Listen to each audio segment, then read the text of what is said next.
meus alunos do primeiro ano.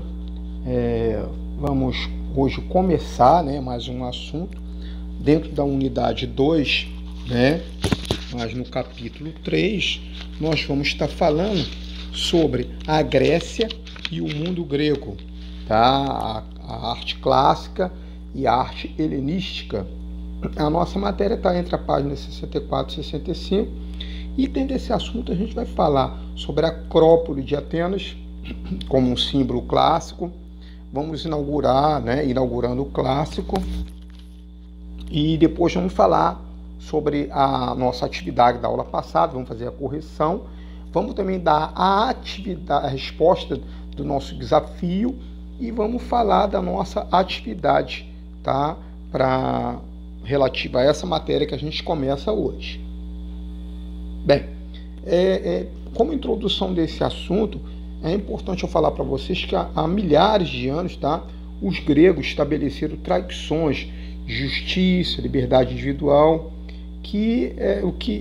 esses itens, eles formam a base da democracia e da economia de mercado. E eles tinham também, tá, dentro da arte, da filosofia e da ciência, tá, que tornaram-se fundamento do pensamento da cultura ocidental.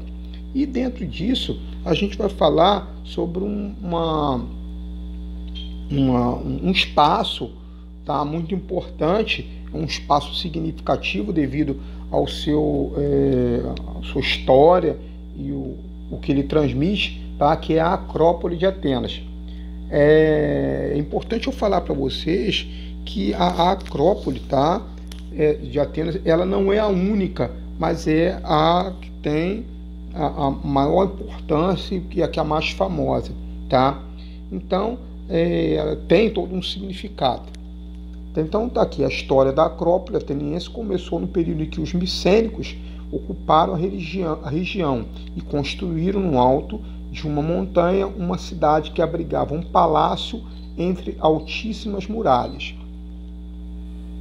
Esse palácio, tá, veio a ser a Acrópole de Atenas, que a gente vê nessa figura, tá? E ela é dividida em vários ambientes. A gente tem ali o Parthenon, tá, que é o prédio principal. A gente tem o Erecton, o Propíleos e o Templo de Atena Niké, tá?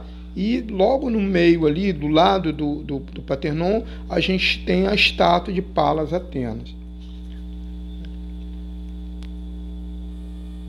Bem, aqui está a Acrópole de Atenas. Na situação atual, aí a gente vê o estado que ela ficou, com a destruição que ocorreu,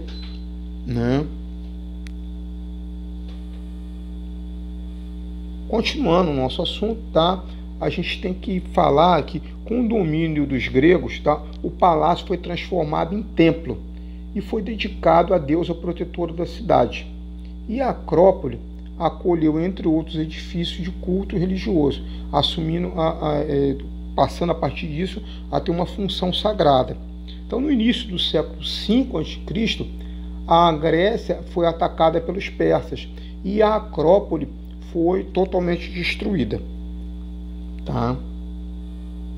Então, a vitória final dessa batalha foi dos gregos contra os persas, E com isso aconteceu uma série de transformações das condições políticas no mundo grego. Houve o fortalecimento da polis, houve a instauração da democracia, e com a atuação de Péricles, tá, ele fez a reconstrução da Acrópole. Tá? E a partir de então, a Acrópole passou a ter uma posição de um emblema na história da civilização grega. Por quê? Porque ela abrigava os mais perfeitos exemplos de arquitetura e da escultura clássica. Tá? Então, com isso, ela se torna um símbolo do orgulho e da superioridade político-cultural de Atenas sobre outras cidades gregas. Tá? Então os monumentos foram ali erguidos, eles passavam a ideia, eles traduziram o princípio mais elevado do povo grego, e por meio de suas formas, que eram consideradas perfeitas, eram simétricas, combinavam com todo aquele ambiente ali. E essa condição fazia da Acrópole um modelo, tanto da educação, tá?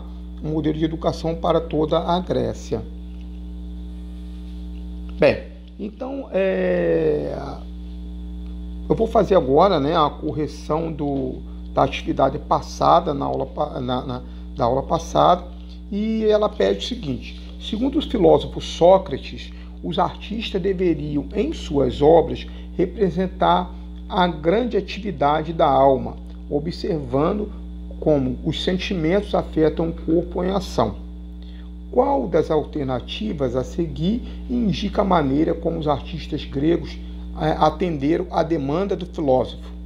Letra A. Mantendo-se fiéis à forma de representação egípcia, representando o corpo humano de maneira naturalista, respeitando regras e métodos de representação, representando apenas os rostos da figura para enfatizar a fisionomia, ou inserindo texto explicativo das imagens.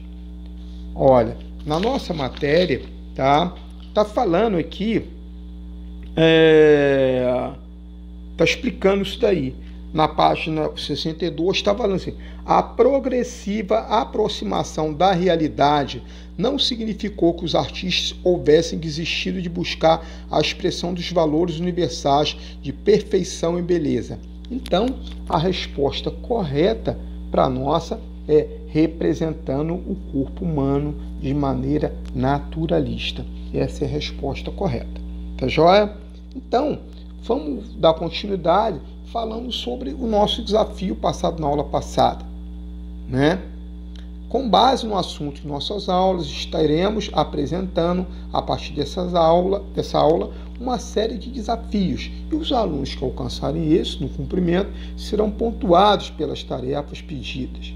Pesquise sobre essa imagem e respondam na atividade de dúvida, tá, a resposta. Qual o nome dessa obra e de seu autor? Eu coloquei uma escultura grega, tá? Vamos ver qual que é. É essa aqui, tá? Qual é? Qual o nome dela?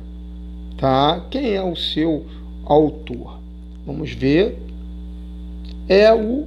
A obra é a Vênus de Milo. Ela é atribuída a Alexandre de Antioquia, tá? Ela data, possivelmente, não tem uma data correta, possivelmente do século II a.C. O gênero da obra é uma escultura, né? Ela mede 2 metros e 2 centímetros, e ela hoje faz parte do acervo do Museu do Louvre, em Paris, na França. Tá?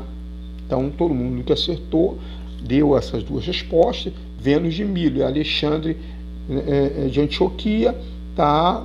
Teve o seu ponto atribuído. Bem, e para a próxima aula eu vou deixar aqui uma atividade. Com base no assunto de nossa aula, resolva as seguintes questões. A arte grega construiu espaço significativo na história do mundo ocidental.